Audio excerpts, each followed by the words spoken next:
SIR की धांधलियों को लेकर चुनाव आयोग शिकायत करने आए थे, पर आलम ये रहा कि चुनाव आयोग के पड़े ताले ने उनके पैरों को न केवल वही ठिठकने के लिए विवश किया बल्कि प्रदर्शन भी करना पड़ा।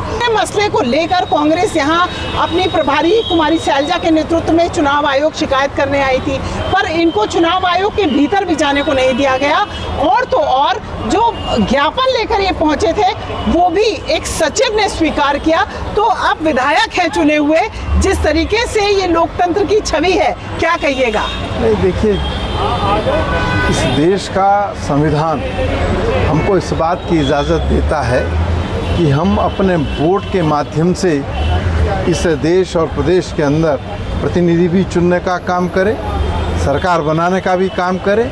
लेकिन केंद्र सरकार के इशारे पर चुनाव आयोग जो है मूक दर्शक बना हुआ है। हालात आपके सामने, परिस्थितियां आपके सामने हैं। हम निर्वाचन आयोग में अपना मेमोरेंडम देने आए थे कि उत्तराखंड राज्य के अंदर जो एसआईआर हो रही है उस एसआईआर के माध्यम से कई मतदाताओं को जो है मतदान से वंचित करने का षड्यंत्र चल रहा है। आयोग उसका संज्ञान ले।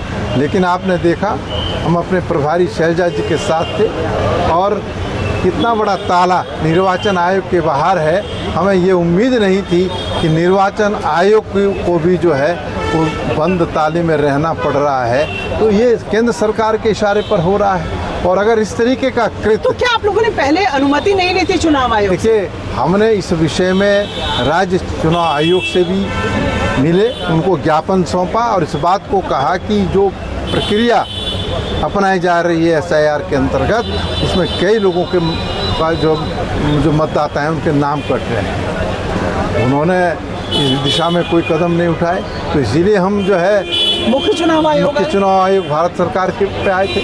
आपके सामने हमने पहले भी समय मांगा था, आज भी हमने समय मांगा, लेकिन जो रवैया चुनाव आयोग का है वो आपके सामने। तो आज जिस तरीके से आप लोग आए, आपकी मूल शिकायत क्या है? एसआईआर में क्या गड़बड़ी है? देखिए, हमारी मूल शिकायत ये है कि एसआईआर के माध्यम से लोगों के मतदाता सूची से नाम ना काटे जाए। जो कृत्य हरियाणा में हुआ, बिहार के अंदर हुआ और पश्चिम बंगाल के अंदर हुआ है, वोट चोरी करके सत्ता हथियाना जो है भारतीय जनता पार्टी चाहती है। तो मैं समझता हूँ कि उत्तराखंड राज्य के अंदर वो ऐसा ख्वाब ना देखे। तो ऐसा ख्वाब ना देखे, उसको लेकर यहाँ पर उत्तराखंड के लोग, आप लोग पहले ही आ गए हैं। एसआईआर प्रक्रिया में अभी प्रक्रिया चल रही है, लेकिन आप लोग पहले ही अनिश्चितता के कारण आ गए हैं। अनिश्चितता के कारण नहीं, जिस तरीके से विधानसभाओं में मतदाताओं को नोटिस जारी किए गए हैं वो लाखों की तादाद में है। उससे सीधा सीधा स्पष्ट परिलक्षित होता है कि सरकार की मंशा क्या है और सरकार के इशारे पर जो चुनाव आयोग चल रहा है वो क्या चाहता है।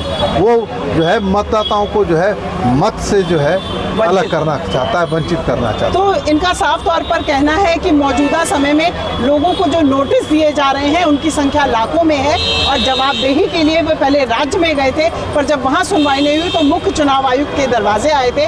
पर यहाँ पर भी मोटा ताला जिस तरीके से इनका स्वागत कर रहा था, उसे देखकर तो यही लगता है, इनका साफ तौर पर कहना है कि अब जनता को ही तय करना होगा कि जो उसके मतों की चोरी है वो होने ना पाए। बहरहाल यहाँ उत्तराखंड के इस प्रतिनिधिमंडल ने अभी अपने बयान में कहा है कि वो वोट चोरी को हर कीमत पर रोक के रहेगा।